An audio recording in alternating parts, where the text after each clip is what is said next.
izi mubona ni indagara mbisi, ino tuba bazitwa sambaza. Ayo mababi namubona amababi y'indimu, sinoga guteka ibyo kurya nagashyize nk'indimu.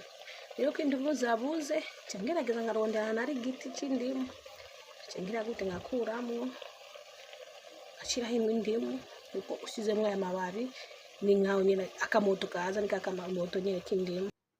Ko mwanda babwira nje mu birungo vyanje, mu mboga zanje shyiramo utuntu dukeya gusa, ibi n'ibirungo ngiye gushiramwo itomate, akaba kitwa paprika, nta bindi bintu byatari murangira gute shiramwo mu bintu, mu birungo mu byo kurya byanje, mu mboga zanje, kandi ndabereka ukuntu tubigenza.